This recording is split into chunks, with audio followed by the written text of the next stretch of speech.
Welcome. Good evening and welcome to the Ames Independent School District Board of Trustee Candidate Forum presented by the Westlake Chamber of Commerce. My name is Kathy Hoover. I'm the CEO of the Chamber, and on behalf of the Chamber Board of Directors, we want to thank you all for your dedication to our community demonstrated by your presence here today. We also want to thank Westlake Hills Presbyterian Church for opening their doors to host this important forum. Specifically, Teresa Ward is their Director of Engagement, and they do a fantastic job in supporting our greater community, and we just are grateful for you. Thank you, Teresa. Also, you will see some individuals with silver name badges like mine. I want to thank them. These are my board members and staff of the Chamber. So maybe if you all will raise your hand to signal that you're a board member. If you have any questions about the Chamber, any questions about tonight, we're here for you. Trammell, will you stand up? Trammell is our chairman of the board for this year, and Trammell Cooper of Genesis Wealth Management. So we appreciate their leadership of the Chamber. And I want to thank each of the candidates who are running for places 6 and 7. Each of you have committed yourselves to demanding and all-consuming process of campaigning, and then the important job of governing our schools. And because of committed and talented individuals such as yourself, Eames continues to thrive and achieve excellence. So thank you very much for your service. The mission of the Chamber of Commerce is to empower local business, connect the Westlake community, and enhance economic growth. Eames ISD is not only a top-ranked school district in the nation, but it's also the largest employer in Westlake and a key driver of Westlake's economic success. A strong public school system attracts skilled professionals and businesses while preparing the next generation of local talent. We believe that education and economic vitality go hand in hand, and forums like this are part of keeping our community informed, engaged, and working together. The Chamber is a 501c6 nonprofit, nonpartisan membership organization and does not endorse any political candidate. As a community member, we invite you to become part of the Westlake Chamber of Commerce. Whether you're, and here's our QR code, whether you're a business owner, a parent, or simply someone who cares about the future of our community, your voice and involvement matter. By joining the Chamber, you'll have the opportunity to support local initiatives, build meaningful connections, and be part of a supporting and thriving Westlake, where strong schools, strong businesses, and strong community values go hand in hand. We are, I've had several questions about this, we are actually live streaming the forum tonight, and this is a QR code to the Westlake Chamber's Facebook page. And so if you've got family, friends at home that couldn't be here, feel free to text our link, just tell them it's on the Westlake Chamber Facebook page. And that'll take you there. Before we begin, I'm going to go through some guidelines. I'd like to note that Robert Morrow, who was a candidate for place 7, was unable to join us this evening. He was out of town. A rotating system will be used to ensure that each candidate has equal opportunity to be the first respondent to a question. This evening, the candidates all drew letters A, B, or C to determine the rotation. And so Heather drew letter A. I'm sorry, C. Oh dear. Okay, who drew letter A? I didn't run this down. Catherine, excuse me. Catherine drew letter A. John Troy drew letter B, and Heather drew letter C. They'll go first in that order. For the first hour of the forum, I will ask the candidates a series of 6 questions. Each candidate will have up to 3 minutes to respond to each one. To help shape the content, we invited each candidate to submit 3 issues they would like to discuss. While we weren't able to include every submitted topic due to time constraints, we used their input to help guide the selection of the 6 questions you will hear tonight. For the final 30 minutes of the forum, we'll shift to questions submitted by the community through an online Google form. Those questions have been collected and placed in a bowl, and we will randomly draw 4 to be asked. Each candidate will have 2 minutes to respond to these questions, and then if time permits, we may draw additional questions. To start, each candidate will have 3 minutes to introduce themselves, and then 3 minutes for closing comments. The timekeeper will hold up a white sheet of paper to give you a 30-minute warning. Timekeeper, Tony, you just raise your 30 seconds. And a red sheet of paper when time is finished. We ask that our candidates please respect the time limit for each question, and audience, please hold your applause until the end of the forum.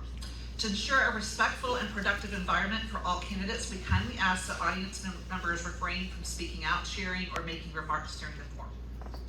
So Catherine Walker drew the letter A, and we'll start first with opening comments.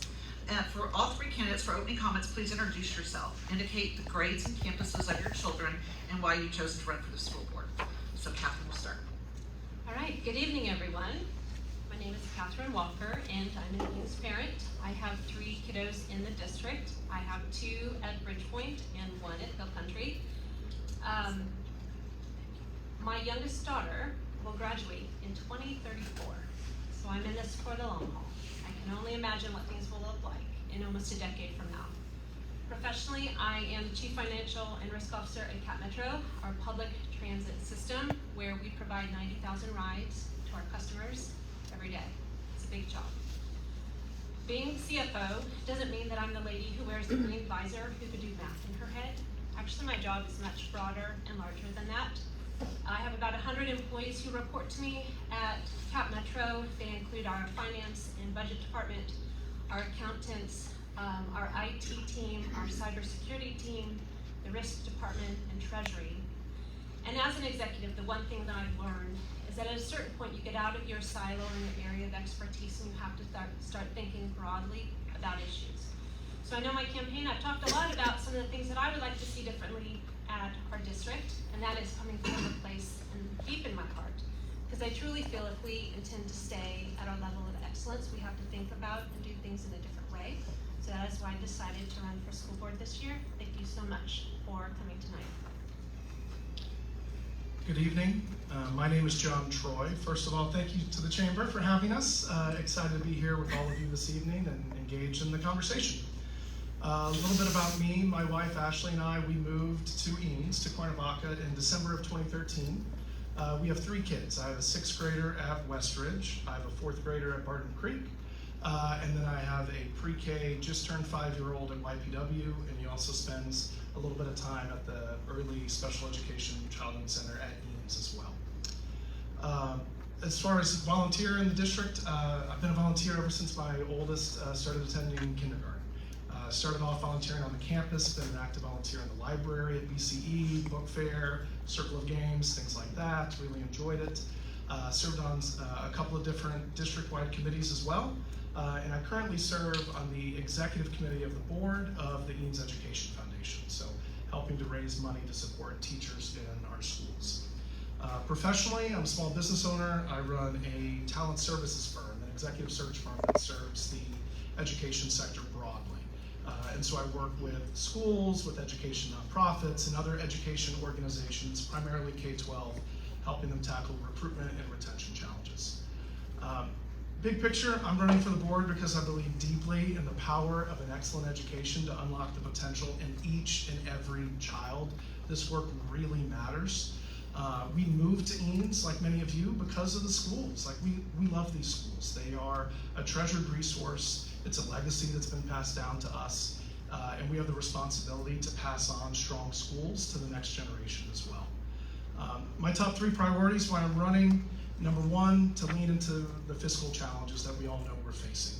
We got some tough decisions ahead, and we have to lean into those in order to make sure we are financially strong in the years ahead. Number 2, I want to invest in recruiting and retaining our teachers and leaders, and I think that's an area we need to focus on as well.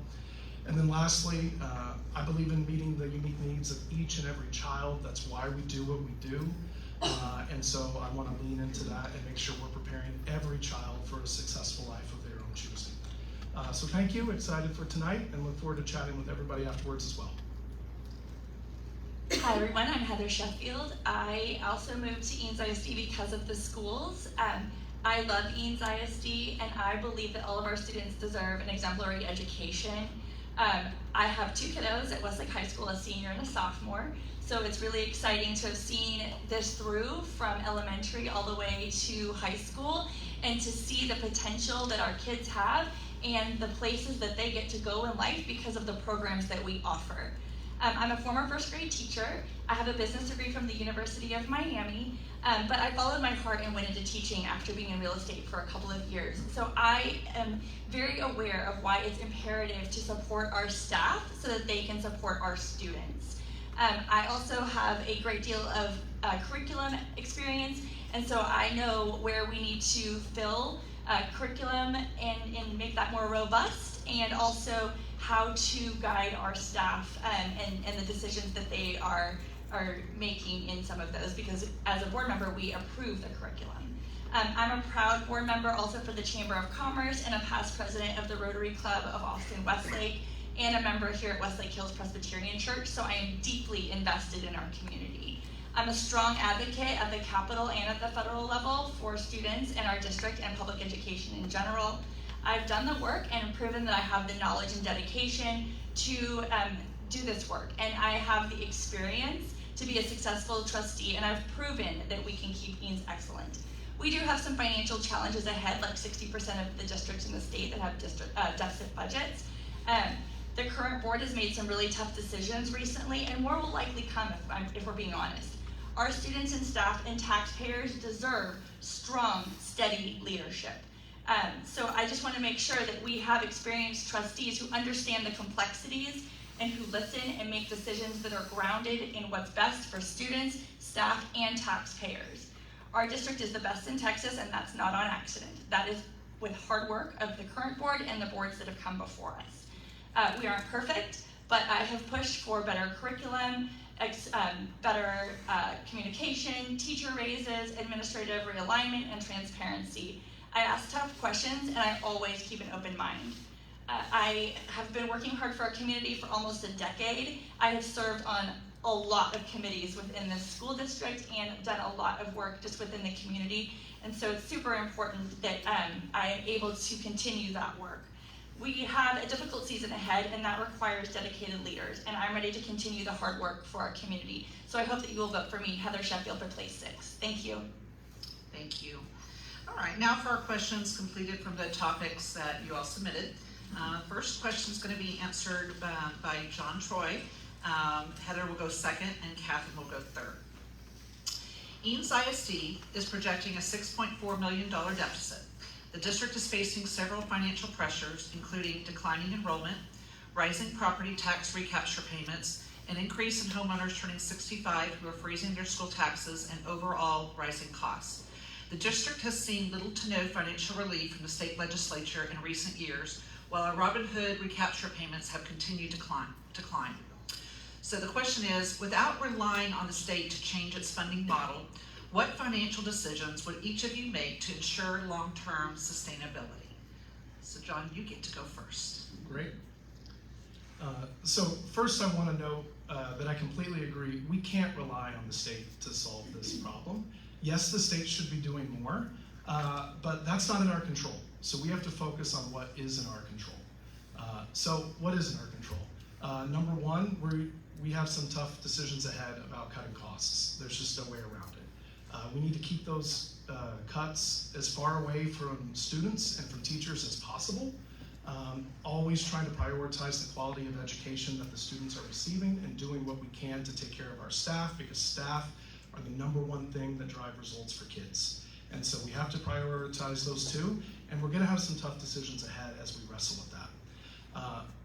There's no easy things left to cut, okay? So it's not going to be fun, but we don't have a choice. We have to lean into that and do it. Number two, we need to be doing all we can to maximize revenue and looking at creative partnerships about can we generate more revenue with our facilities? What can we do to bring in more money to the district through grants, things like that, making sure we're not leaving anything on the table, trying to be creative as well. Public-private partnerships, obviously there's conversations right now about one in particular, but in general, I'm a fan of public-private partnerships. I think we need to lean in to exploring what we can do there and to see how there might be a way to have a win-win. Bottom line, we have to be creative, and we can't think inside the box. And so, tough decisions ahead. Yes, let's advocate at the state. Let's do our part to try to get more, but let's not rely on it. Let's not count on it. and we have tough decisions ahead, but we have to prioritize kids and our teachers, and go from there. Right. Heather. So this is a great question, because like 60% of districts around us, we do have a deficit budget, and we've already discussed that. I have been working hard at the Capitol for years to make sure that we are getting something, and unfortunately, the state is prioritizing other interests over students, and that is very upsetting. However, the work is not done. There are several bills already being heard, that have been heard, that are going through the process, that I have been advocating for, and I have been working on to improve. And so some of those are in safety and security allotments and raising those, as well as, which is super important, right? Like right now we don't get nearly enough, and so if we can get more money for safety and security, that would be huge. Advocating for more raises to the basic allotment is very important, and other things like special education funding. So I've been advocating for all of those things along with the basic allotment. But that's not it. I've also served on the Long Range Facilities Planning Committee. That's a group that's been going for the last 18 months. You can find their conversations online. Everything has been open to the public and very transparent. That's all there. And some of the things that that group has been looking at are the revenue generating opportunities for our district, and also some of the great things that we can do to modernize our facilities and to get more money out of our maintenance and operation budget to allow us to shift that to our interest in sinking, so that we can have more money. 86% of our maintenance and operation budget goes to pay staff. So it is imperative that we keep as much money in that maintenance and operation budget as possible. I'm 100% on board with good public-private partners that actually do the work that we need and that are maintaining our facilities in a way that taxpayers want them to maintain it. And so we will look, and we will continue to do business with public-private partnerships. But it is imperative that we are looking at, everything, and everything's going to be on the table, unfortunately. I am excited that on May 20th, the Long Range Facilities Planning Committee will present to the board their findings and their ideas, and then from there, the board will get to discuss and vote on the things that they feel are good for the district. But that's really why it's imperative that we have experienced leaders that know their programs and our schools, so that we can make decisions that are best for our students and our staff, and that are aligned with our community's values, and that we are looking out for the future of the district, because we are the best in the state and very high ranked in the nation, and we need to keep it that way. So thank you. Catherine. All right. Yes, we have a deficit. We've had a deficit budget for 6 out of the past 6 years. That's very serious. The district has been very lucky because our CFO, Chris Scott, kudos to Chris Scott, has found some money. We've seen interest expense income greater than we expected. Our property values came in higher than estimated over the past few years. We had some ESSER funds to help us get through COVID. We've been lucky. What happens when the luck dries out? And I think that's what we saw this last year, and that's why we're in the deficit budget we're in now. Because property values actually contracted, those ESSER funds dried up, and our student enrollment is declining. So before we start talking about cuts, we need to think about the things that we can do to change the state of affairs in our district. And that starts with our students and our student enrollment.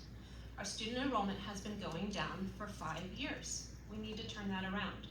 The area demographer that we've hired for a few years now to talk about our student enrollment, he says that 95% of the students in Eanes who live in the district, who can go to the district, are attending Eanes schools.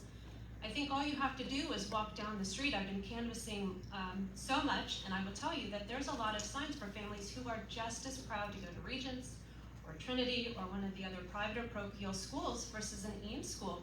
We have to be competitive and bring those Eanes families back to the district. How do we think we're going to pass bonds coming up to refresh and renew our district when those families are choosing private school? We want families to be invested in our district. And so each of those students who we bring back, we would have $6,160 per student. Yes, it does look like we will get incremental funding from the state, about $395 extra per student.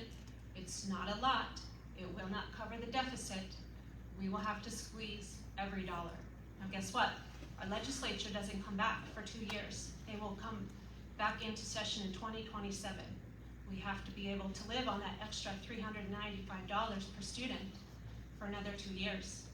Maybe to 2029, because I don't know if the governor is going to give us another increase in 2 years. So I want to talk about that 86% of our expenses go to salaries.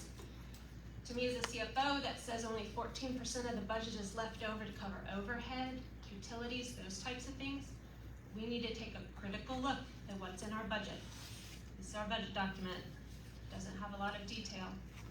I will be asking very hard questions, very pointed questions, serious questions to try and help us understand how to manage the issues in the budget. Thank you, Catherine. All right, next question. And Heather, you'll go first, Catherine will go second, and John will go third. Did I get that right? Eanes ISD's teacher attrition has increased to over 20% today, which equates to 1 in 5 teachers leaving the district each year. Many are replaced by first-year educators. What should the district be doing to attract and retain high-quality teachers and staff?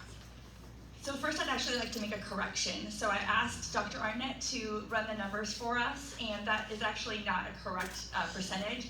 So Eanes attrition rates are actually lower than the state average. For the 23-24 school year, it was 18.6 for Eanes ISD versus 19.1% for the state. In 22-23 school year, Eanes was a 20.6% versus 21.4% of the state. And so while we do have attrition, so does everybody else. The teacher pipeline is dry. It is so sad to see what's happening in education programs all over the state, and we need to make sure that we are incentivizing people to go into the teaching profession. One of the things that I'm really excited about with the Long Range Facilities Planning Committee's conversation that will be presented to the board again on May 20th is a conversation about expanding the CDC, which would be a revenue generator and a gift to the community and our staff, frankly, to have a place for more kiddos to be able to go in our district. And so that would provide revenue generation, but it would also provide a great opportunity for teen teachers at the high school. We have this amazing program called Teen Teaching at the high school, and that would allow our students who are interested in becoming educators to go and work in the CDC and get hands-on experience to see if they like that, or maybe they don't love classroom management. Maybe they decide that that's not their gift and they want to go into something else. But that's an opportunity that we need to provide, and we already are providing it in a small amount, but we need to do better. But again, there's a lot of things happening at the national level and at the state level that are detracting from the teaching profession. And so I am an education lobbyist, and a lot of the things that I've been working on this session are to make the teaching profession more attractive to people. And so I think that in Eanes, it's great that we provide a culture for our teachers that make them want to stay. And that is one of the things I hear over and over again. And some teachers do leave, but a lot of them come back because they may go to another district that they drive through because of where they live. But a lot of them come back to Eanes because of the things that we provide, and because we have very generous PTOs and booster clubs, and because we have the Eanes Education Foundation. And so our educators feel valued and supported here. We just approved on last night, sorry, I don't even know what day it is. Last night we just approved some additional half days for professional development for our staff. And it's so important that we are giving our teachers and the people who support them the things that they need. And so while it's an issue nationwide, I am confident that we are doing everything that we can. We've also just approved the spending plan for the teacher incentive allotment. That will only bring about $3,000 to $12,000 more for some educators, but we wanted to make sure that we're using everything that we possibly can in our toolkit to give the teachers more money. And so I do think that we will continue to look for other opportunities, and I will continue at the state level to fight for more raises. Thank you. Catherine? Okay, Heather just mentioned some percentages, and we for those percentages, she said, I wrote it down, that Eanes attrition is 20.6%, but the state is 21.4? In 2022. In 2022, okay, well, that's sad. That's a theory of low expectations. I don't have low expectations for our district. I have very high expectations. Having 1 in 5 teachers leave every year is not something I'm willing to pat myself on the back about. We have to fix this. We pay our teachers 98 cents on the dollar for the area average. We do this strategically for a few reasons. One, we've been running deficit budgets. The board presented this week that they're predicting that they may have to give our teachers no raises. Last year, we gave our teachers a 2% raise, and their healthcare costs also increased by 13%. Many of our teachers actually had less money in their paycheck than they did after those changes. Okay, we can fix this. We can turn this around. It costs us a lot of money when our teachers are leaving, 1 in 5 teachers. And when we bring new teachers in, 43% of them have no years of experience. I think everyone in this room probably built their career, and you know that the longer you are in your career, the better you are at your job. So now what we're doing, Eanes is doing, is we're bringing in new teachers, and when they're hiring them, and they're using Eanes as a resume booster, and then they're leaving us. We have to stop this cycle. So it is imperative that we pay our teachers at least the area average. There are other things we can do. Yes, we can support our teachers through broad-based programs. We can bring back the PLCs. I wanted to iterate that when our board met in February of 2024, they worked on the board priorities. There were a number of priorities tied to PLCs. Yet less than a year later, the administration also decided to eliminate those PLCs. Does that mean the PLCs weren't important, or did it just mean that we didn't have money for it, or both? I don't know. We need to get at the end of this. So I want to also just add, we're spending $1 million on contracted staff through our substitutes and contracted teachers. $1 million. This is not sustainable. I would rather be able to provide our teachers a raise. A 1% raise is about equivalent to $400,000. I think we can find sufficient money in our budget to pay our teachers properly, to stop the drain, to stop being the resume builder for the rest of the Austin area, and get back to the critical few things we need to do to turn the district around. Thank you. John? So every study out there will show you that nothing matters more to the quality of education that a kid receives than the quality of the teacher in the classroom. Bar none. Everyone agrees on that. And so we have to tackle this turnover challenge. Yes, I mean, I can tell you because I work in talent, it is a challenge across the country. There's no doubt about that. But we have to do better. We must do better. Losing 1 in 5 every year, turnover costs associated with that are huge. And then when we bring in more inexperienced teachers, and then we have to train them up, that has a cost on the district as well. And so this is an area that we need to lean in and find a way to do even better than we have been, especially when you look at the cost of living here. Teachers can't afford to live in our district for the most part. And so they are commuting to come teach in Eanes. And when they can have a shorter commute and make more money in a different district, that's a problem. And a lot of them are going to say, I'm gonna take that path and have a shorter commute, get more time with my family, and make more money. Pay matters. What matters even more than money, though, is the culture and the environment and the support you get.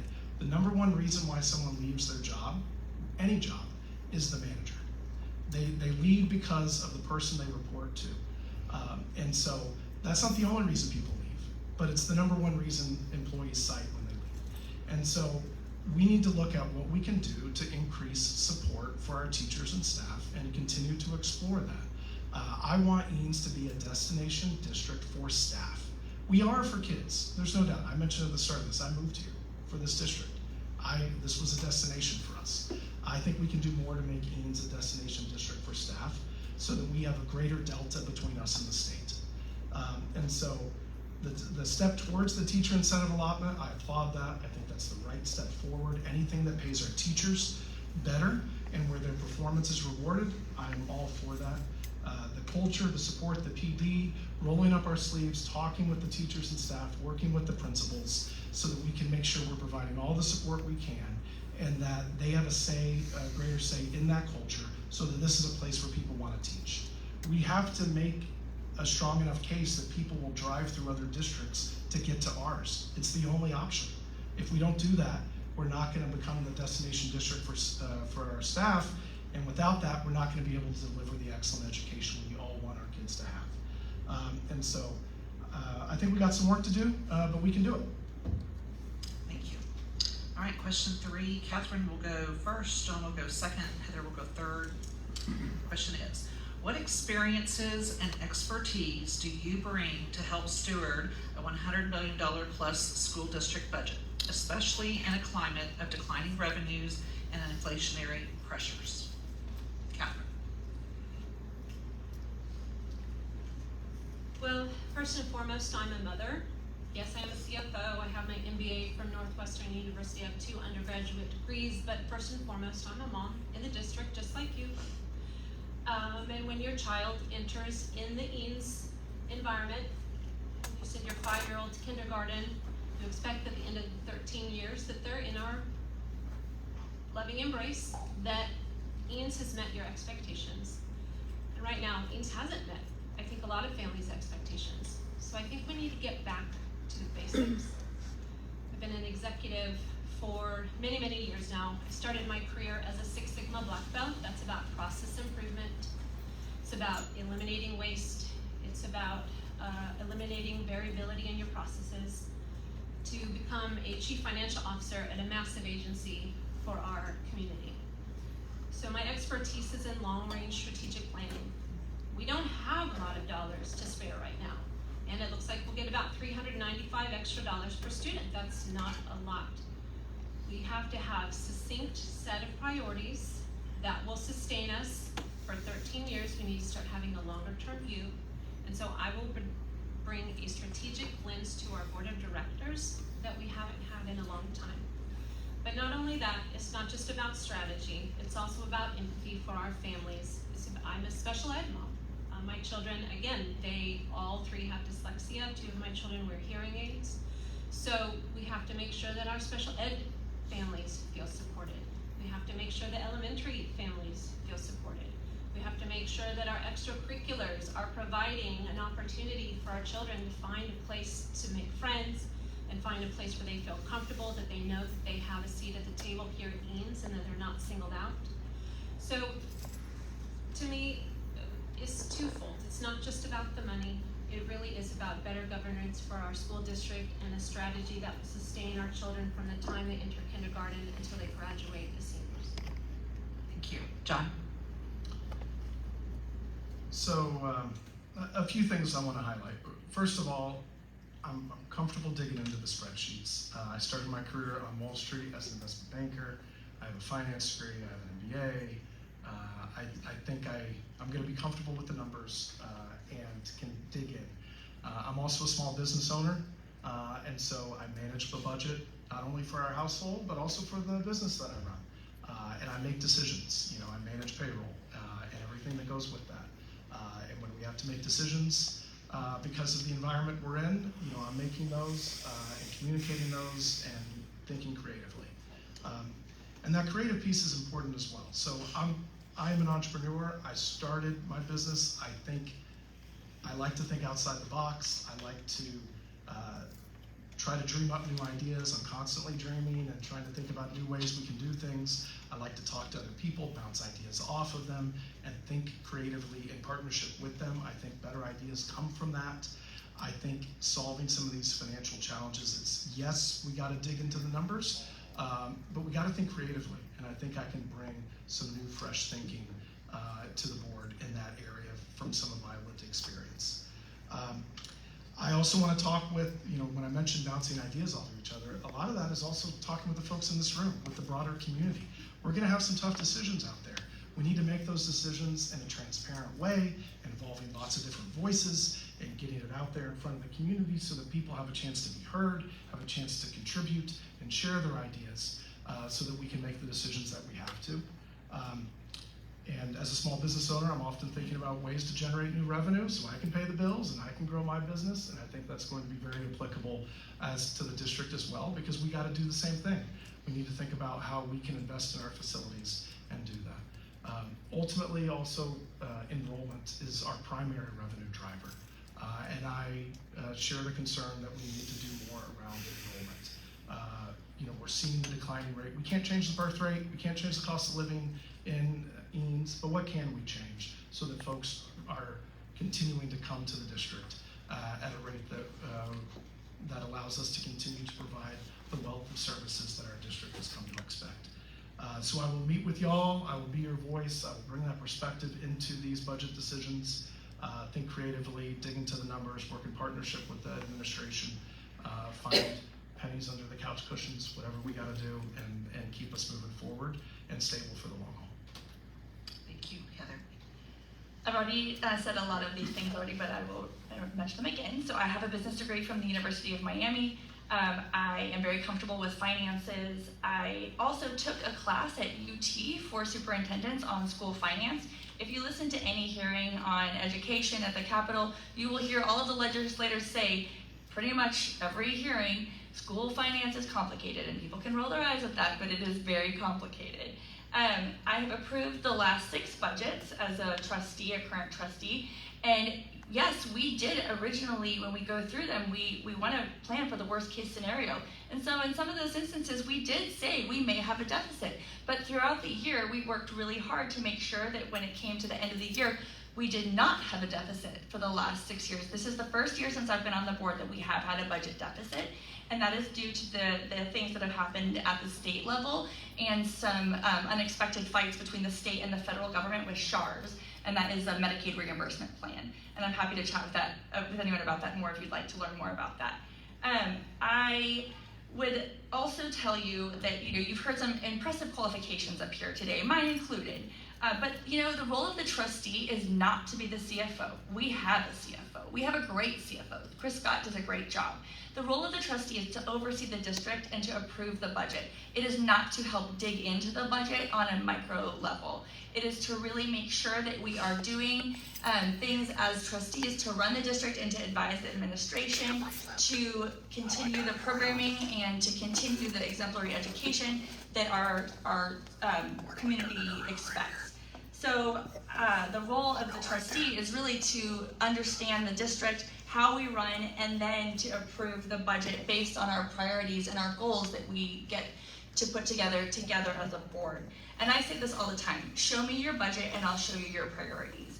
Our budget is staff, and I am proud of that because we do put all of our money, the majority of our money, into making sure that we have the best educators here. And we don't pay them enough. That is absolutely true. But you know what? We are proud of our teachers. We are the best district. And I don't know if some of these people live in the same district that I do, because our district is a destination district. People are coming here because they want to be here because it's the best for their kids. That's the reason most of us in the room came here. And I am passionate about our district. And so I'm going to continue to make sure that we are providing a budget and approving a budget that is the supported budget document for our community and the things that we need for our children and our staff and our taxpayers. Thank you. All right, question 4. John's going to go first, Heather will be second, and Catherine will be third. And this is regarding the long-range facility planning committee. One of the most impactful topics facing the district is a long-range facility planning committee's upcoming final recommendations, which will be presented to the board after this election. Although recommendations are not finalized, the committee is currently considering major changes in response to declining enrollment and aging facilities. Key highlights that have been considered include for our elementary schools, consolidating from 6 to 4 campuses with rebuilt modern schools sized for 750 to 850 students. This would include closing Eanes Elementary and repurposing it as an early childhood center. For middle school, what's been proposed are major renovations at Westridge and a complete rebuild of Hill Country, including new gyms, science labs, optional performing arts centers, and underground parking garage for teachers at Hill Country. And for the high school, a major campus transformation, new academic buildings, expanded fine arts and CTE facilities, 2 to 3 parking garages, and improved campus flow and safety. These ambitious plans would require significant funding, likely one large bond or a series of bonds, smaller bonds, despite the current budget shortfalls and declining enrollment. And I just wanted to reiterate, all of these are currently ideas. They're not final recommendations. That's happening after the elections. These are just been ideas that have been considered by the committee. So the question is, How do you feel about these large-scale financial decisions, and how would you balance the need for modernized facilities with responsibility to taxpayers, especially considering the possibility of one very large bond or smaller bonds? And so John will go first. A few thoughts here. One, our facilities need investment. There's no doubt. When you come around, when you go around the district and you look at our facilities, many of them have been, it's been a while since we've done some major investments in our facilities. We need some new, fresh investment in the facilities to prepare our kids for the future, to meet the challenges of the 21st century, to recruit great staff. There's no doubt we need to invest more in our facilities. I'm not going to get ahead of the long-range facility planning committee. I have a lot of questions here. I want to dig into it. I am all for cost efficiency when we are evaluating these. I think we have to be looking at efficient sizes for our campuses so that they can operate and we can run them as efficiently as possible so that we can provide a great education and squeeze out every dollar of savings that we can. I will tell you one thing, I am concerned about the size of what these bond packages may be, and are we going to be able to pass these with the community, and is that the right ask of the community? What's the size of it? What's the implication on the tax rate? Like, I just have a lot of questions at this point, and so I'm going to be leaning into that to see what we can do. But bottom line, we need to be investing in our facilities. It's gone a while before we've had major investment. The time has come where we need to step up and do that, and needs to be discussed, as we always do, in a transparent way that brings voices to the table, where folks can raise their concerns, we can talk that through, we can wrestle through it with the community, and we can come up with a package that we're confident can go before the board and get a 7-0 vote, because on something like this, if we're gonna go sell this to the community, it needs a 7-0 vote. You don't want dissension on the board when you're putting a bond out to the community. So I want it to be one that can unite us, can bring people together, and one that we can afford. And let's also look, it's a financially challenging time. Like, you look at the stock market every day and it's either, it's very volatile, right? We all see this in our own packages. That's gonna make a bond harder to pass. And so we need to be smart about what we put in front of the community, what is the real benefit, what do we know will come from that, and are we confident it will pass before we put it out there? And so lots of questions, but I'll work through it with y'all, and I will want to hear perspectives from everybody in the community and have coffees, chat about it, and bring that perspective to the discussions as we make these difficult decisions. Thank you. Heather. So first of all, I just want to explain something. So there's two different buckets in school finance. There's the maintenance and operations, which sounds like it should be to improve facilities, but it's not. That's how we pay our staff. And then there's the interest and sinking. That's our bond debt. And so all of our bond dollars come from that. So I've heard in the community, how are we gonna pay for these things because we have a deficit budget? Different pots of money. And so that's the first thing that's really important to know. And I also want to reiterate that none of these decisions have been made. So I know, Kelly and Ellen are here tonight, and they are board members who do not serve on the Long Range Facilities Planning Committee. Diane is here also, and Diane and I have served on the Long Range Facilities Planning Committee. And these things are probably new to Ellen and Kelly, because these are things that have not been actually brought to the board. So I know that some people in the community are trying to stir things up and say that Eanes Elementary is closing. That hasn't even been presented to the board. So there are board members in this room that have no idea that that has even been discussed at the Long Range Facilities Planning Committee. So nothing is a done deal. So it's really imperative that everyone, takes a little bit of a deep breath and understands that these are just thoughts and ideas that members of the community who've been brought together to serve on this committee have been discussing in a way that we can modernize our facilities, add classroom windows. That's great, right? Everybody wants windows in their classrooms. That's good for mental health. And making sure that we have revenue opportunities. If you've had a kiddo at Westlake High School ever, you know that parking is a challenge. And so making sure that we are thinking about, adding a parking garage in a responsible way, and in a way that does not hurt the environment, but that also provides our kiddos an opportunity to get to school in their vehicles. And it's just really important that we are taking things one day at a time. So I think it's important that the community hears what the Long Range Facilities Planning Committee has to say. The board will hear those things, and that doesn't mean that that's what's gonna happen. That's just the start of the conversation that has been going for the last 18 months, but at the board level. And so that will happen May 20th. And so it's really exciting to see some of the things that they've come up with, and I don't want to, put it all out there because it's not mine to give. I'm just a board liaison. I'm not a committee member, and so it's not my details to share. But I'm really excited for all of you to hear. I hope you'll tune in or go to the May 20th board meeting to hear all the exciting things that they've been discussing. And there are some really great things that we can do to generate revenue and to improve our schools for not just the generation we have here, but for the next 50 years, because that's how long we usually keep our buildings or longer. And so we want to make sure that we're being very responsible with our taxpayer dollars. We're listening to the community's desires for what we want for our kids and for our community. So much more to come on that. Nothing is done. Eanes Elementary is not closing next year. The sky is not falling, and we are not raising taxes. Thank you. Catherine? The Long Range Facility Planning Committee team worked really hard on the plans that they brought forward a few weeks ago. They were broken into 3 groups, so some of them went and investigated what was required at the elementary level, and some of them broke off and they went to investigate what do we think about the middle school, and some of them went and they were focused on the high school. After 18 months and many, many long evenings, they came together and presented a plan that was very massive and very impressive, and it was a moonshot plan for our district. That's not usually the way that you go about planning for big things. You have to start with financial constraints.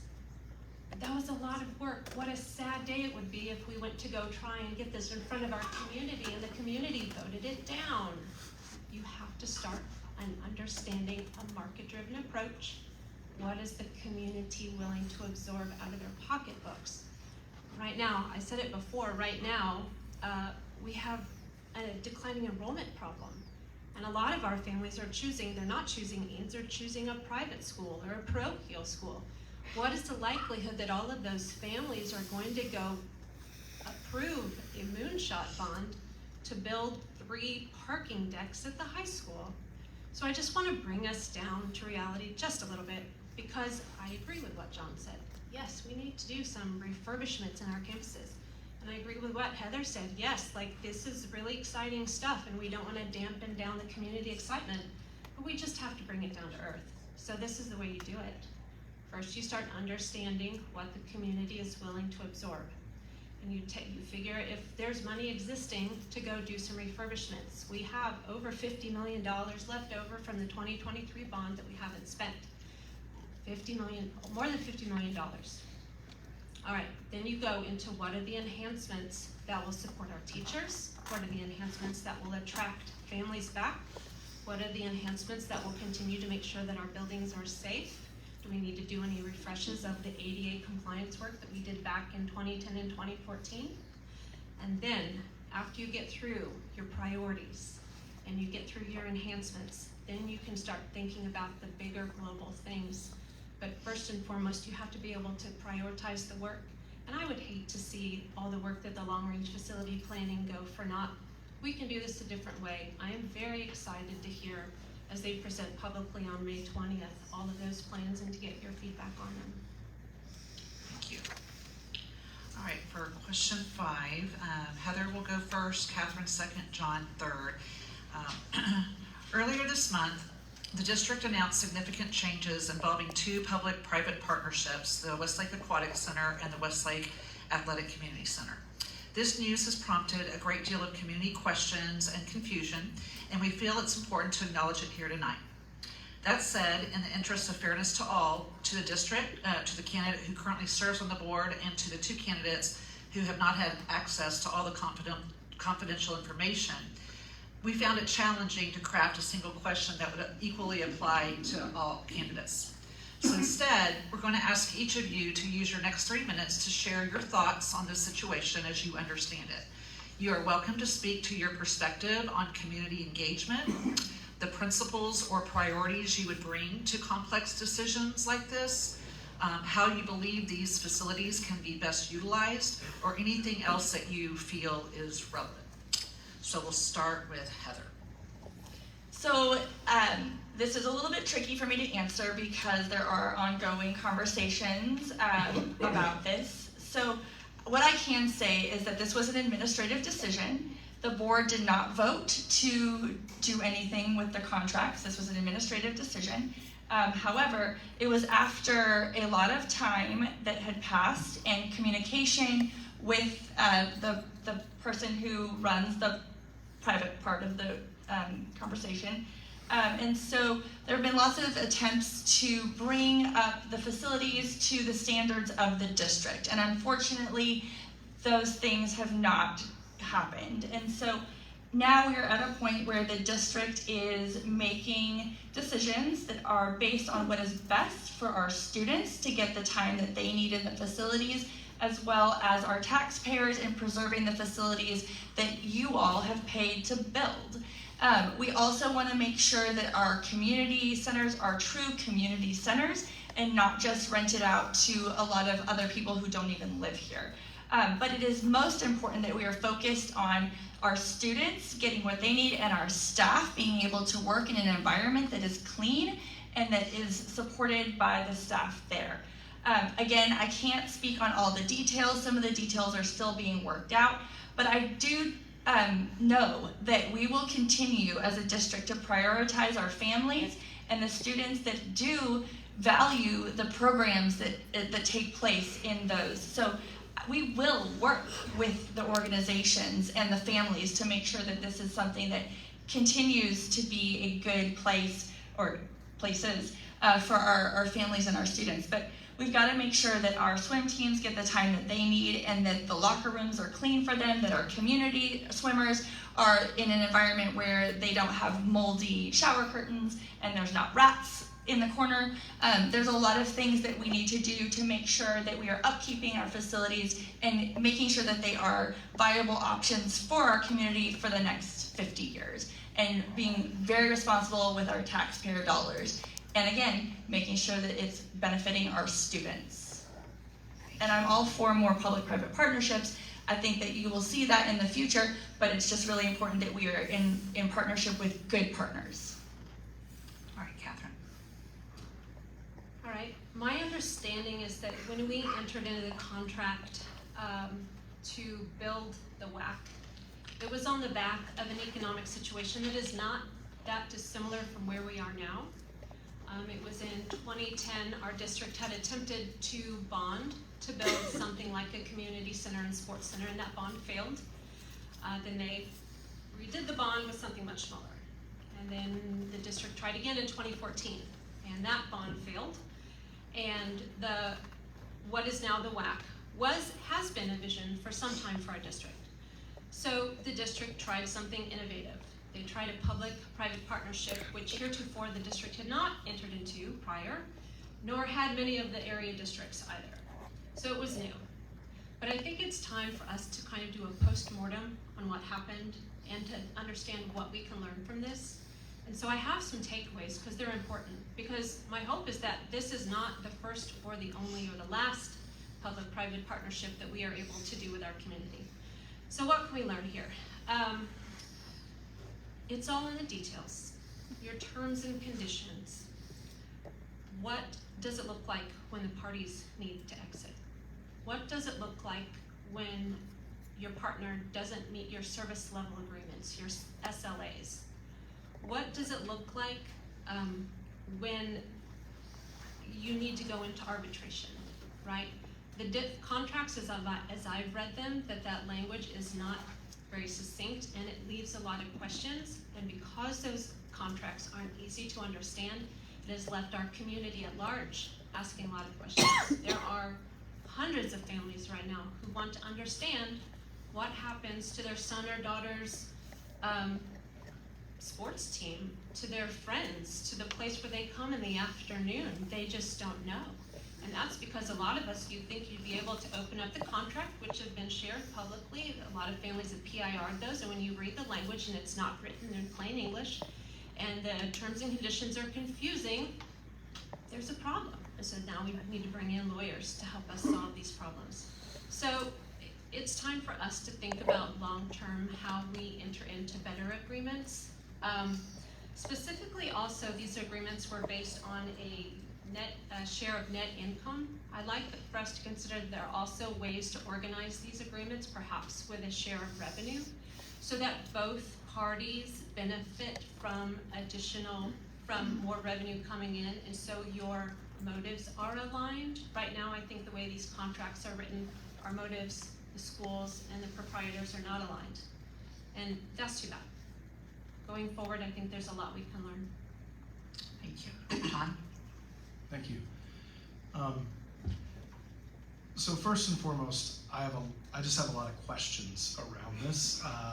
And as Kathy pointed out, we don't have access to all the information right now, and so I have a lot of questions. I'll start first with my experience. The WAC has been something that my family has used quite a bit. So we've used Tumble Tech there since my kids were really little. I've spent countless hours there just in the last few months for AP volleyball. And so it is something that my family has absolutely depended on and used. Was it always as clean as I wanted? Is there improvement for maintenance? Yes, I'm not commenting on that.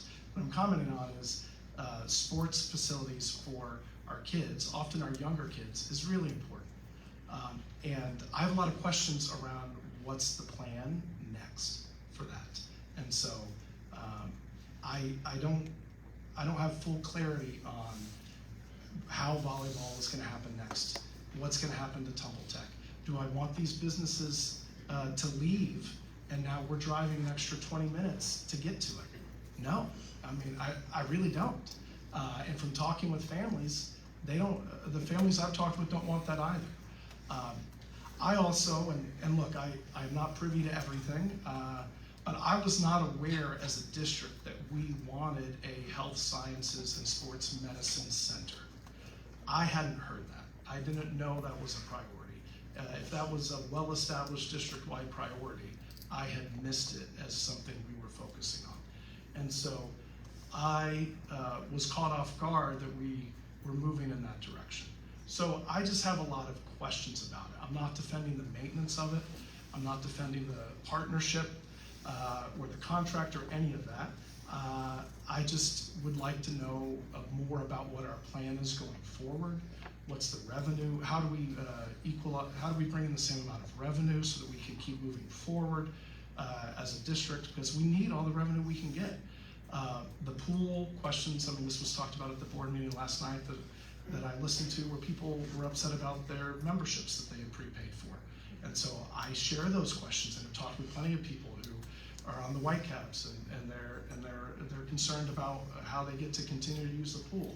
I share those questions. And so to me, I hope we can resolve this as quickly as possible, give people the ability to plan, give people a clear pathway forward so that they know what to expect.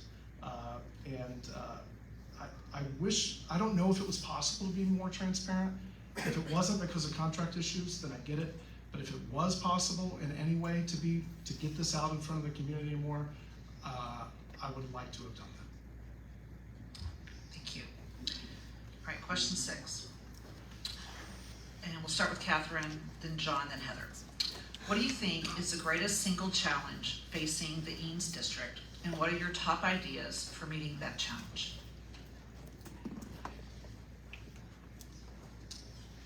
I think our biggest challenge is that our families have lost trust. I met a lady in the back there, and she raised her children here, now her grandchildren are here. Trust is critical in any relationship, and the relationship that we have in our district is that there's a number of relationships, but one of them is that you send your children into the schools, and you hope that at the end of 13 years that the schools met your expectations and that your child has learned the joy of education, and they've learned to enjoy learning, and they've learned that being smart is fun, and they go on and have a happy, healthy life as adults. We also have a trust with property taxpayers who live in the district, who want to ensure the 3 things in real estate are location, location, location. And I know there's a few realtors in here, so I threw that out for you. You're sitting on nest eggs. that are tied to the success of the district. And you want to make sure that when you retire and you sell your property, that the value of your home is still there. You're counting on Eanes ISD to do a good job and keep the reputation high. But if you're a family of elementary right now, if you were in the Spanish immersion program, maybe your child is in special education, maybe we changed your start times at Forest Trail. I mean, there's a lot going on in the district, and we need to realize that these problems are solvable. But in order to solve the problems, we have to be willing to talk about them. We can't go on with rose-colored glasses and pretend like our families are happy right now. So my message is actually not dour. My message is hopeful. My message comes out of a sense of empathy for what our families are going through right now. We do have a declining enrollment problem, and we need to turn that around stat. We are graduating about 750 seniors, yet we only bring in 400 kindergarteners. There's a 350 student gap that we need to make up over the lifetime of a student, and that is a lot. So it is doable. I think we start again, as I mentioned before, we start with our teachers. We start with what happens in the classroom. We make sure that our teachers know that this is a comfortable environment, that they are well supported, that they are well paid, and then we stop the attrition issue. Thank you. All right, Heather? I am not sure we live in the same school district. I think that it is amazing because we have had challenges this year. We have faced a lot of things, decisions that the board has had to make. And I don't take those lightly at all. These are the things that are weighing on all of us. But in order to be the #1 district in the state and at the national level, at the level that we are, and to provide the opportunities that we provide for our students, we're gonna have to make some hard decisions. And unfortunately, that's part of being a leader. And so we are in a place where it's harder to stay on top. And that, I think, is our single biggest challenge, because we have provided an exemplary education for so long that in order to continue to do that in these challenging times, we have to have experienced leaders who know our programs, who know our schools, who know our families, and who listen, and who really are thinking about what is best for our community and for the students and what bring the people here. And every day, all over Facebook, I see different families saying, hey, I'm moving to Eanes, you know, which school should I pick? And it's so amazing because I see people say, oh, you know, Bridgepoint is amazing, oh, Forest Trail is amazing, and just all these people are chiming in because they think that their school's the best, and that's because all of them are. The A through F ratings are going to be released by TEA, and we are still an A district, despite what you're hearing. We are still the best in the state, and so we have to work really hard at that every day to maintain that, and I have been committed to that. It is about curriculum, it is about programs, it is about spending our money wisely, it is about staffing. We did not remove PLCs. We removed a PLC period for the middle school and high school teachers, but we have just now, last night, added in more time for professional development so that our staff can actually align in PLCs on those days. So that is actually going to be more time for them to plan together and to work together to improve the curriculum and the education that we're providing for our kids, and giving them that time that they so desperately want. And frankly, not everybody had a PLC period before in 6th through 12th grade. And so this is giving those people that didn't have that more time to do this work. It's so important. I mean, we had something like 39 National Merit Scholars at the high school last year. That's not normal. We have kids that are provided the best opportunities to go to amazing schools. Our students who require special education services have ATS, and we're working with the chamber to make sure that they're getting opportunities in the businesses that are in our area. We are providing the best opportunities for children and for their future. And so that keeping that standard, that high level of expectation is our greatest challenge, but it is worth everything. And that is why I'm committed to doing this work. Thank you. All right, now we're going to draw 4 questions. Oh, I'm sorry, I got ahead of myself. So sorry. No problem. Second home. All good. So, for me, black and white finances are the greatest challenge facing our district right now. Obviously, so many things go into that. The enrollment issue is driving quite a bit of it. We're seeing declining enrollment. You know, one thing, we just merged through the blend, BCE and Valley View. I'm concerned that in the kinder grade, even after the merger, we're only forecasting 3 kinder classes. That's after the merger. Wow, that is heartbreaking to see that even after combining 2 campuses, we're at 3 kinders. I know the district a couple months ago was forecasting 5, and we dropped by roughly 40 kids between the forecast and then the actual enrollment here with the civ. So tackling the enrollment challenge is real, and I want to lean into that. And when you look at, you know, the governor hasn't signed it yet, but he's going to. We're about to have vouchers in the state of Texas. It's going to be even easier to choose a private school. Like, we live in Eanes. Most people in this district have means and could have already chosen a private school. It just got even easier. And so that's going to put pressure on the district as well. And so, to me, figuring out the right path to navigate these decisions so that we are continuing to strengthen our district and that we are stable for the long haul. I'm worried about our fund balance. We're right around the 25% level already. When we go too low, if we eat into that and get too low, then you have to start to borrow money to cover the periods with the gaps between when the state pays you. And so we have to tackle some of these challenges. Now, look, I love Eanes. I love this district. I'm running because I love this district. We got a lot of things going for us, and we can leverage the strengths of this community to make sure that the excellent school district that we received, we can pass that on to the next generation as well. So I am excited about what's to come. We have a great district. We will make these tough decisions. We will be stronger for it, and we will get through it and be good for it, and continue to be a destination district for families. I am confident in that. But tackling this finances and all the various factors that roll up into it is what I see as the #1 challenge facing us. Now we'll move on. Move on to the community questions, and these were submitted online prior to tonight. And we are going to start with John, and each of you will have 2 minutes to answer them. So I'm going to draw here. I printed them out and cut them up.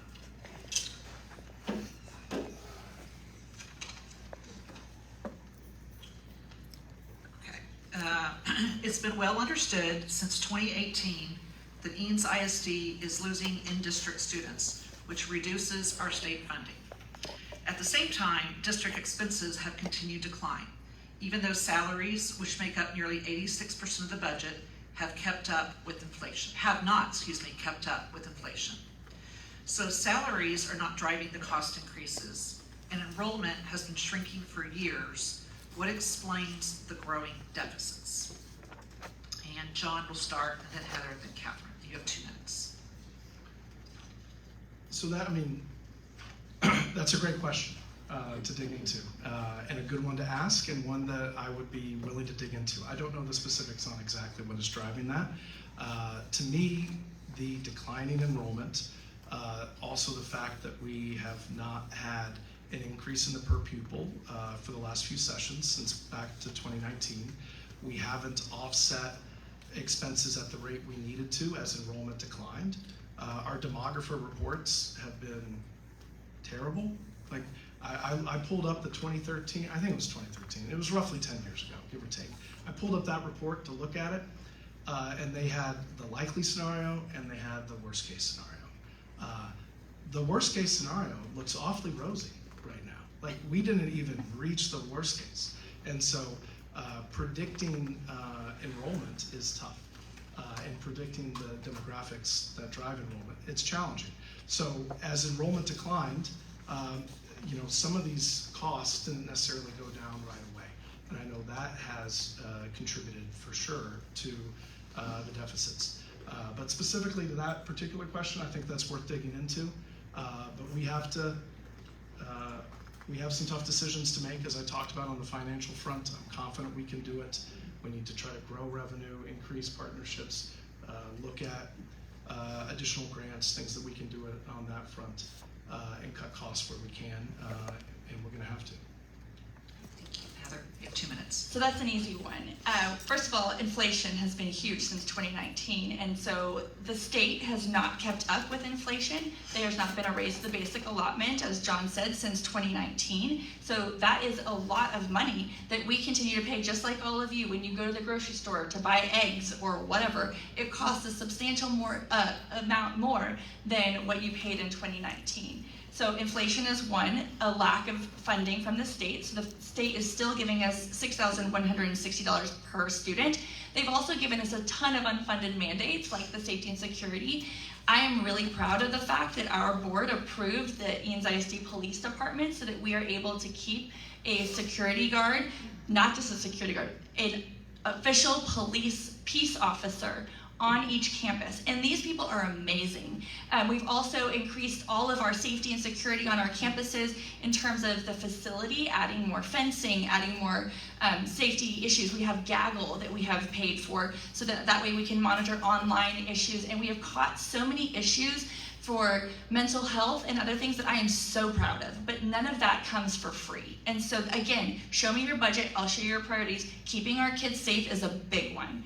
So we have spent about $1 million on that more than the state gave us, and that's why I've been advocating for the Senate and the House bills to give a raise, and that looks like it's going to pass, and I'm going to keep working on that. The other things that have happened are we've had a decline in the assessed values of homes, and we had that fight between the federal government and the state on SHARS funding, so they clawed back about $800,000 that was unexpected that we thought we were going to have, and that just went poof. So we need to make sure that we are paying attention to transfers also, because they cost more to educate than the money that they bring. And we filled Spanish immersion with those kiddos to try to keep it. So now we will be looking at that. All right, Catherine. All right, there are some macro trends we need to address, right? Property values are declining, so we receive a basic allotment from the state. It hasn't increased since 2019. It appears that we will get another $395 from the state, and it does not fill our budget deficit. So what else? What other revenue are we receiving? Well, we receive our golden pennies, and so those are 8 cents out of every $100 of property valuation. But when your property values go down, those 8 cents also go down with it. And so that accounted for a major contraction in our revenues. Meanwhile, our expenses are going up. So let's take a look at last year, what happened. Last year, remember I mentioned that we are staffing heavily with temp teachers and substitute teachers. Last year, the budget was set for $400,000, and then Chris Scott came back and did a mid-year budget review and increased the budget to that by $800,000, taking it to $1.2 million. There's $800,000 that was unplanned that we had to go back and cover. This year, that same amount is still sitting at $1 million. So year over year, it's almost threefold larger than it was a year ago. What else happened?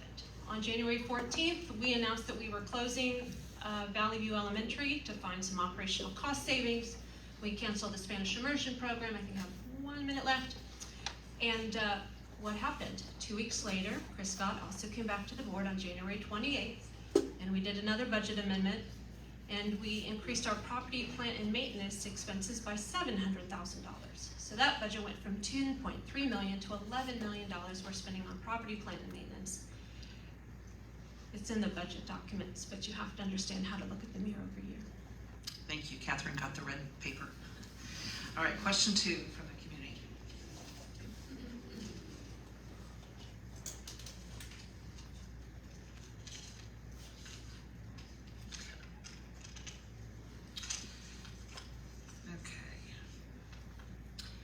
Since last year's May 2024 election, a lot has changed. The board has elected to close an elementary school, cut the Spanish immersion program, cut PLC hours, and they are considering a very aggressive long-range plan involving bonds.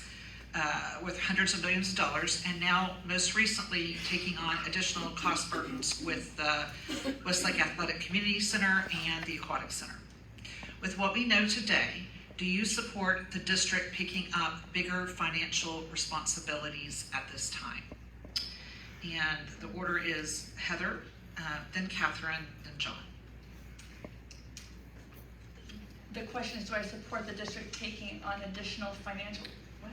Yeah, so yes, do you support the district picking up bigger financial responsibilities at this time? I think it's alluding to the additional cost burdens for the WAC and potentially the bonds for the Long Range Planning Committee.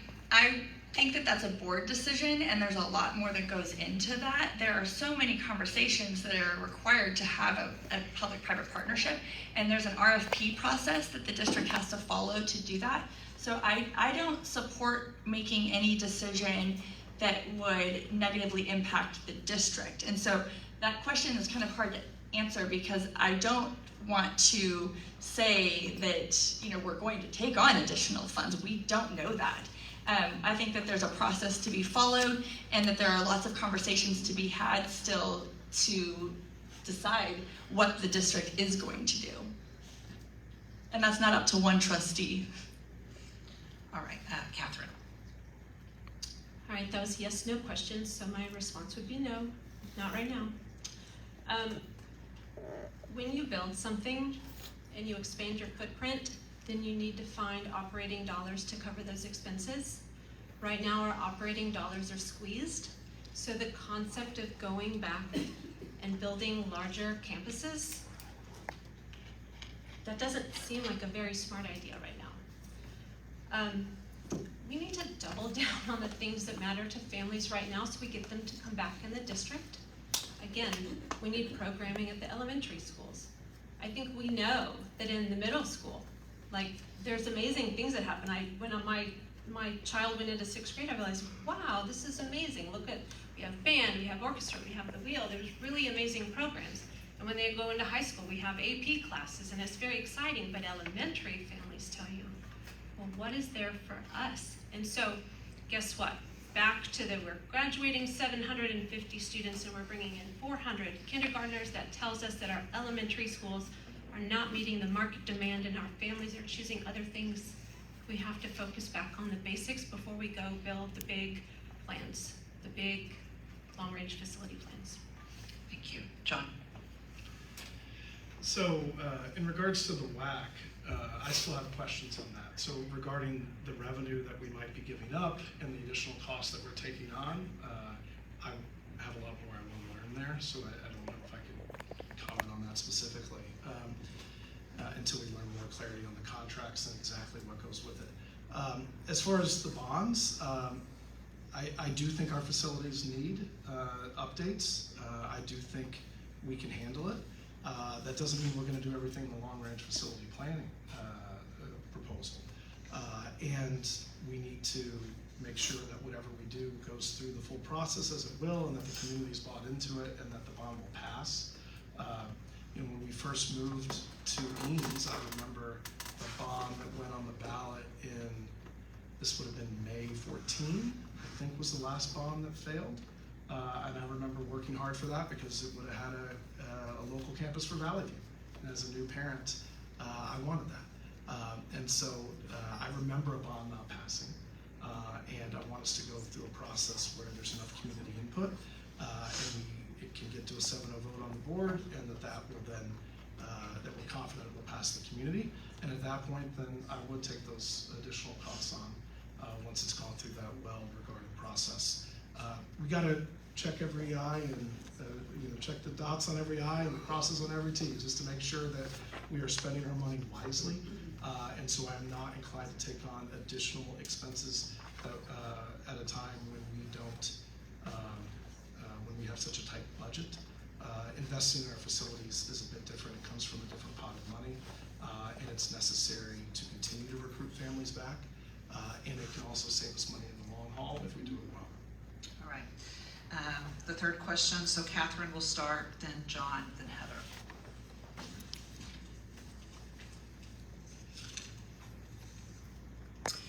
If the Spanish immersion program is ended, would you support honoring the agreement with families who entered the program by allowing the teachers to use the school facilities for free to complete the program for all students who started the program, so the students still have the promised right to test out of Spanish? So again, it's Catherine, John, Heather.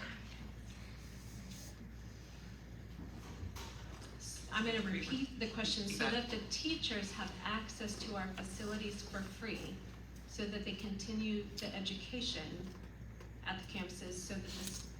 By allowing the teachers to use the school facilities for free to complete the program for all students who started the program, so the students still have the promised right to test out of Spanish. Yes. All right, so I was a Spanish immersion mom, and boy, do I want my children to be able to continue in the program. But I'm not sure that meets the TEKS requirement that would be required to achieve high school level credit based on vagueness of that question. I think the underlying sentiment is that families still have hopes that their children will gain the benefits of a dual language immersion program, and that they can continue to learn a second language so they can become global citizens. I think there are other ways to do that. I don't think that it would be possible that they would be able to pass the TEKS that are required to be able to achieve the high school credit. I just don't see that happening in an after-school program. All right, John. So I too have a few clarifications on that particular question.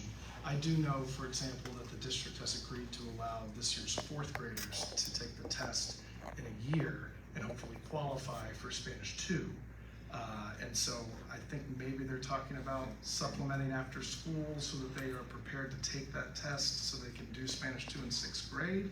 If that's what it is, then yes, I absolutely support that with the teachers doing that after school. Look, there's no secret. I've been an advocate for the Spanish immersion program since the spring of 2018. Like, if you know me, that's been my bread and butter from the very beginning. And so I was heartbroken when it was crushed. I mean, I went home that night and like holding back tears. Like, it was hard. It was a program I had fought for, my kids had done, that I believed deeply in, that I had helped to rally a group of parents to donate $915,000 with the goal of offsetting the cost of the program for a year in order to buy us time to think creatively, to find a long-term solution. So if you know me, this is no surprise. I was devastated. And so I'm also a believer that you move forward, okay? You move forward.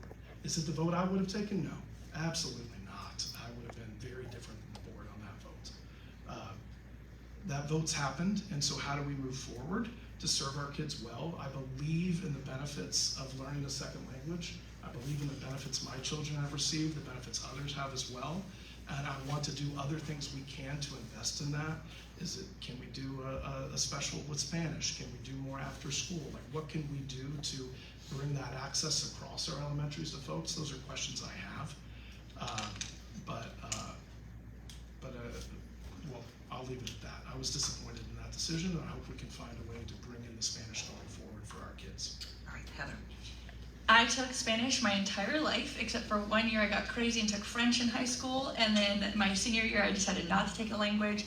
I believe that language adds a ton of value to people's lives, and it's just important. I will tell you that the district put a lot of time and money into trying to improve the Spanish immersion program.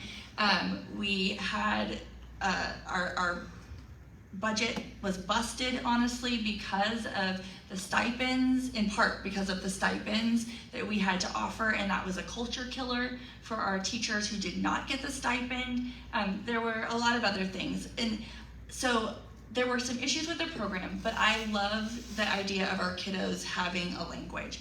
So I would absolutely support, we already have the community enrichment programs, absolutely support our educators being able to have the opportunity to teach Spanish after school. When my kids were at Forest Trail, they had lunch bunch, and the kiddos would go and take a Spanish class during lunch. I would love the opportunity, like I had when I was in elementary school, to potentially have Spanish or language as a special, like as another art, PE, or music. But the thing is that right now during our budget crunch, you know, we have to make sure that we are being good stewards of our dollars and putting programs in place that are just fiscally responsible.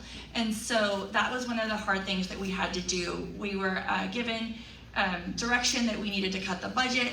The board asked the admin to, you know, bring forth the things that cost above $500,000 for us to look at first. And so that's what we had to do. We had to make that hard decision. And I regret that that is something that has caused a lot of heartache to families.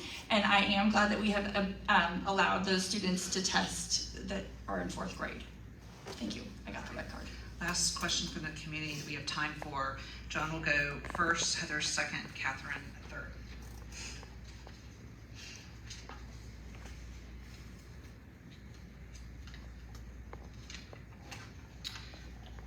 Eanes ISD's mission commits to uniting our community through respectful relationships and inspiring each other to lead lives of empathy, gratitude, and compassion. However, many community members have expressed feeling ridiculed or personally attacked, especially online when they voice their opinions. This atmosphere can discourage civic engagement and even deter individuals from running for office in the future. As a trustee, how would you demonstrate leadership when witnessing online harassment or personal attacks against community members? What steps would you take to foster a culture of respectful dialogue and inclusion? So John's first, Heather, and then Catherine. So our kids watch us. Like, that's one of the number one things of being a parent. Your kids are always watching, and they see how you live your life, and they see the model and the example you set, and they soak it in. And you're setting an example. And look, I see things online where I'm like, you would never say that in person. You would never do that in person. And yet somehow doing it through Facebook makes it okay, or you're willing to act differently. And that, I don't get that. And that, I don't think that's appropriate. I don't think it's the right way to do it. And so we have to set examples for our kids. And look, the vast majority of our community is doing this right, and they're setting a good example, okay? And so there are times where people aren't doing that, and that isn't appropriate. We need to be setting good examples for our kids. We need to be teaching our kids how you engage with people respectfully when you disagree. It's okay to disagree. Oftentimes it's a good thing to disagree. And you work through that process, you learn from each other, and you end up better off, and maybe both of you ideally end up a little bit better off, where you learned a little bit from each other, and maybe a better decision can happen. And so these conversations need to be done in a respectful way, where we treat each other well. I am running as somebody who is committed to working with the entire community and to being hopefully a consensus builder who can work with different sides, with different perspectives. I will have coffee with anybody. It's important to me to sit down and learn from you and your perspectives, and I'm committed to that if I'm on the board. Thank you. Heather. So one of the things that I'm really proud of is that several years ago we had a committee called the Inclusive Culture Committee, and we brought together members of our committee to discuss how we can be better as Eanes ISD. And that work went on for several years. And we need to continue that work. Civil discourse is important. Like John, I have a lot of coffee with people, a lot of conversations. I go to our schools all the time to check on how our staff is feeling, how our parents are feeling. I go to all the events, even for, I go to a lot of band things, and I don't even have a kid in band. But I just want to make sure that our programs are placed that are safe for our students, and that our parents are also feeling that they are getting what they need for their students.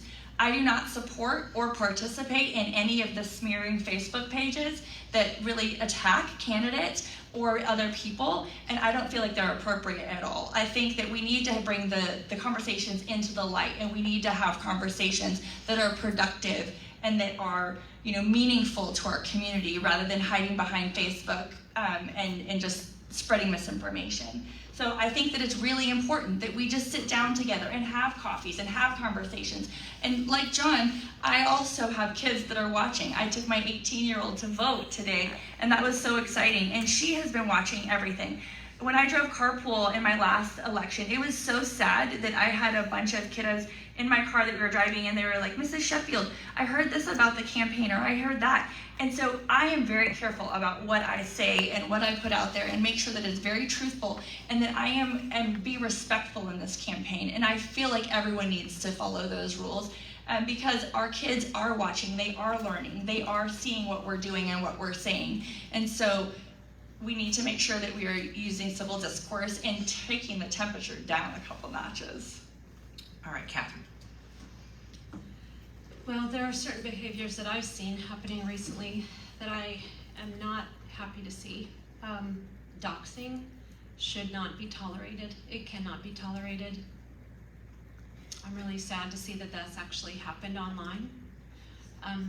I do believe that people are more bold online than they are face-to-face, and that's unfortunate. That's kind of where we are in 2025 right now. But there needs to be room for healthy disagreement. There needs to be a safe place for people to say, I'm not happy with the education my children are receiving. I'm not happy that my third grader didn't pass their math star at grade level last year.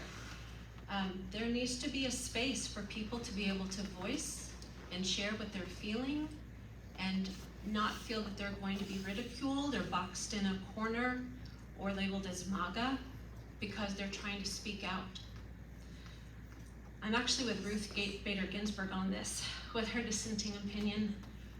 When you think about how she could come back and say, I'm not agreeing, and she could lay out the reasons in a very clear way, that it came from her heart and it came from her inner light.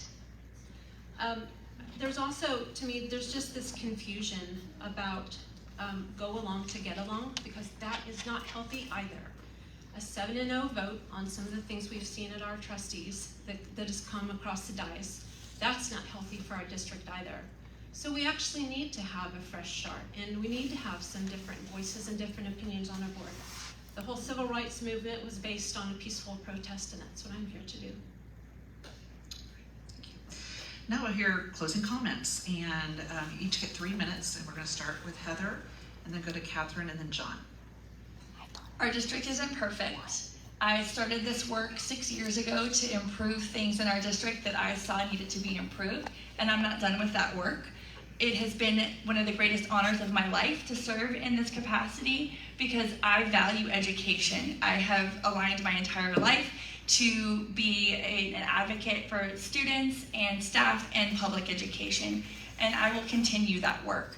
And so I am just really proud of the things that we have done over the last 6 years, and would ask for your vote to allow me to continue to do that work. And I'm always open to hear any thoughts on how we can improve our district and how we can work together to ensure that our students and our staff and our taxpayers are getting what they need. So you can always email me, heather@heathersheffield.com, or our district email, whatever you want. I'm here to have those conversations, especially the hard ones. I have worked through situations with so many parents on how we can get better and how we can provide services to their kiddos. And so I am here to hear all of it, the good and the bad, and how we can work to improve things. And so I hope that you will allow me to continue to serve over the next 3 years, to continue to keep Eanes the best district, and to make it even better. So thank you, Heather Sheffield, for place 6. All right, again, my name is Catherine Walker, and I am running for Eanes Trustee Place 6.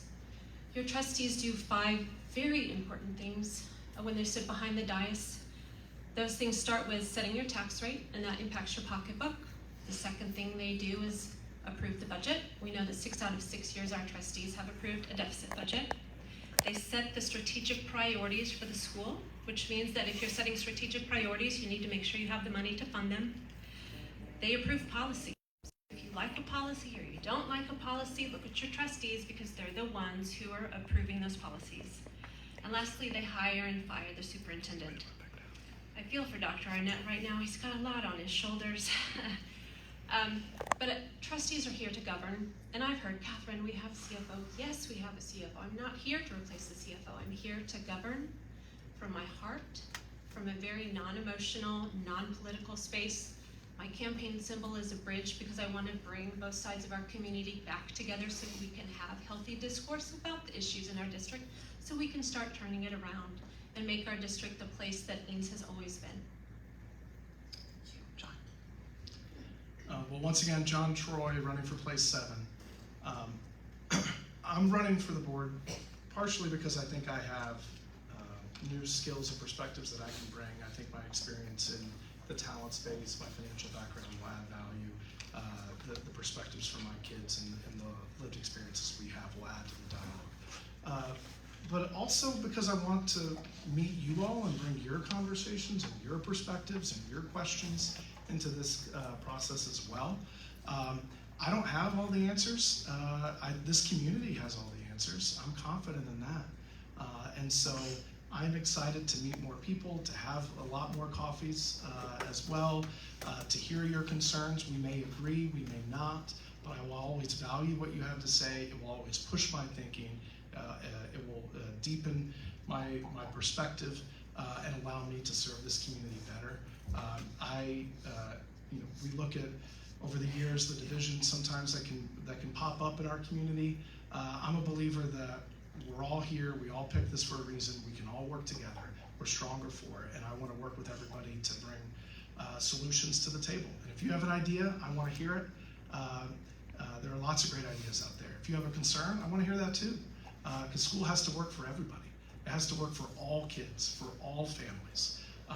And if it isn't working for all kids and all families, then we have to fix it. And so if that's your experience, bring it. If you're living it and loving it and things are great, I want to hear that too. And so I hope to get to know more of you. I commit to having, to being approachable, to being reachable, to being accessible, to sitting down, talking, and bringing your perspectives into these board conversations. I would be honored to earn your vote, and thank you very much. Thank you. And I'm personally in awe of y'all's commitment to our community, and I just want to thank each one of you. I want to remind everyone where you can vote. Early voting started yesterday through April 29th, and you can see the locations, and voting day is Saturday, May 3rd. So we have several voting locations in the community for everyone to get out to vote. Thank you to Westlake Hills Presbyterian Church and to my board and staff, and for you all being here today.